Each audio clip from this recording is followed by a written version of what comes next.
It's a London identity, you know? The Routemaster is our bus, really. I mean, we literally grew up with it.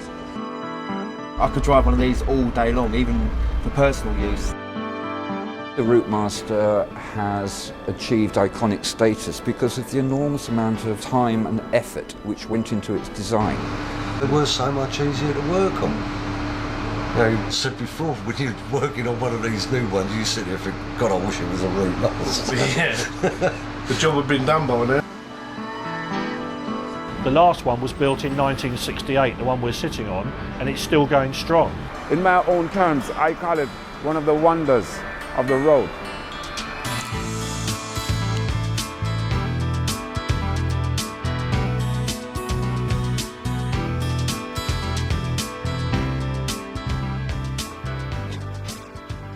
The Routemaster has achieved iconic status because of the enormous amount of time and effort which went into its design.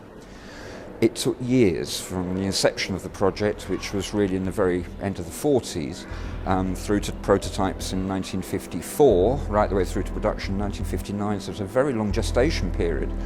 And every tiny detail of this bus was examined in depth. The Routemaster bus, a symbol of affection for over 5 decades. Nearly 3,000 of these vehicles were built from the mid-1950s right up until 1968, when production stopped. The Routemaster is part of the rebuilding of London after the war. You know, the city was in a pretty sorry state in the late 40s, early 50s. The Routemaster was designed in 1954, and it's a real symbol of that regeneration.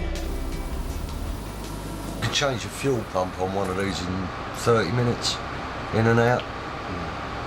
Brilliant, wasn't it? No matter what you did. No matter what job, it was easy. It was designed to be quick and easy. Yeah. Tender loving care once a year, and she'd go for the rest of the year. Yeah. With an interim services in between, just to. Because when we started, it was every 64 weeks, weren't it? Fuel pump out, injectors out, brake shoes, and you had planned maintenance on them. Whereas, you know, it was a set time. Every couple of years you'd change the gearbox. 4 or 5 years it was the engine, wasn't it? 2 years for the differential, whether they needed it or not, they were done. It was all planned out, and you did it, and it kept them running, didn't it? Yeah, it did, yeah. Standards were very high on them. Yeah. And the body's jig built, so for coach making purposes, it was easy if you know the panels just fitted every one. Yeah. They just come made, and you could put panel on every one. Basically a Meccano set. Just a Meccano set, yeah. Just fitted it. The Routemaster was designed exactly on that principle, that it was a series of brooms and handles, and you could keep on redoing it forever and ever and ever. That is true, and it's still true, but, and this is the big difference, the manufacturing and the remanufacturing capability for such a vehicle, which was quite commonplace in the 60s and 70s, now no longer exists. So to fulfill that method of overhaul, that method of working, while it technically can be done, is going to become more and more costly. It's going to become more and more of an engineering difficulty, because the general ability to manufacture or remanufacture vehicles in that fashion is long since past. The Routemaster is the last vehicle that was built for London by Londoners, designed for operation in this city. And also, it was designed for an idea about public service. You know, this was a bus where economy wasn't the priority, it was being designed to serve London. Indeed, the designers saw this as a piece of mobile architecture, you know. And if you look at its dimensions, although it's smaller than modern buses, it's as big as a small building. And so if you're going to have 3,000 of these running on the streets of London, they should be designed as part of the solid three-dimensional environment of this city. London transport in the past was very generously funded. Then in the mid-1980s, when certain privatisation of the nation's bus fleets was on the cards, London Transport was forced to take a much more commercial view of its operations. So hence the demise of the Routemaster and all its associated heavy engineering capability. It was designed for a 17-year span. And as we know, the last one was built in 1968, the one we're sitting on, and it's still going strong. So they've more than paid for themselves. At the time when the Routemaster came out, it was very, very expensive.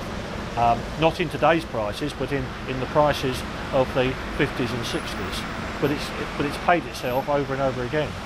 This hugely popular bus proved a hard act to follow. Since the late 60s, various new buses have been introduced onto London streets, but what most people really wanted was a new open platform variety that allowed passengers to jump on and off at will. One of the extraordinary things about London is that it's always designed its own vehicles. You know, the London taxi is so London, and the London bus is so London as well. I mean, I think it's a real shame now, understandable necessity, but it's a shame that now we just have to buy generic off-the-peg buses. This thing was designed specifically for service in the city, and I can assure you that after 50 years driving them, it still worked very well indeed as a London bus. A few years ago we did explore whether it would be possible to design and build a new London open platform vehicle. Some of the issues that we came across, one, that it was going to be very, very expensive to find a manufacturer that would design and develop a bus that would be unique to London, that would only ever sell in London and wouldn't really have a market anywhere else.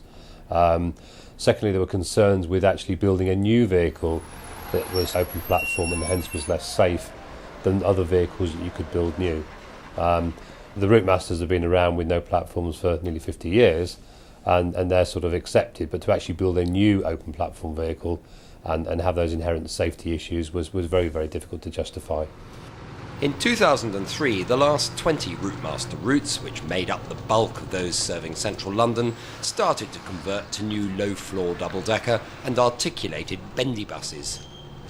One of the things that people said in the last days of the Routemaster all the time, particularly tourists, is we don't understand how you can get rid of such an iconic piece of London. You know, we come to London to see telephone boxes and guards on horses and Routemaster buses. It seems a real shame to lose them. Spare parts are incredibly expensive to manufacture now. There is no manufacturing capability for it.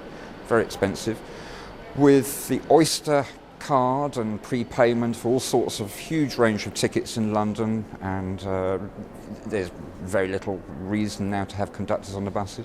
They're not accessible to all and sundry, and of course the disabled lobby, which is quite vociferous, and it's also litigation because now a threat of litigation by somebody falling off the back of a bus, which was always taken seriously, I might say, but now it's a potential nightmare.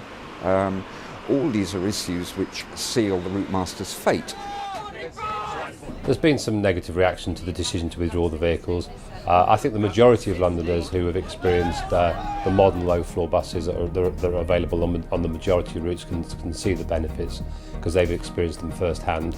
But there has been some adverse reaction, and I think that's a reflection that this vehicle's been around on the London streets for a long time, and people quite rightly see it as a bit of a London icon. I think it's true that most Londoners feel the Routemaster is their bus. They felt a real sense of possession and ownership.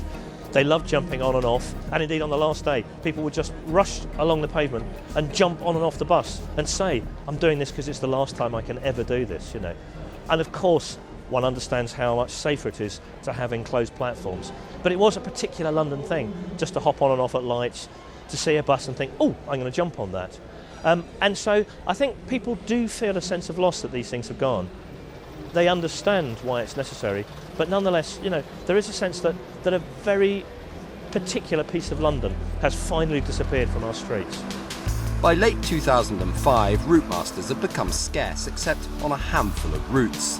The final two to go, the 38s and 159s, had attracted huge publicity and vast crowds. I've driven on several last days of routes when the buses are being withdrawn, and it is your 15 minutes of fame. You know, you drive down the street, people are photographing you, cheering you, wanting to shake your hand.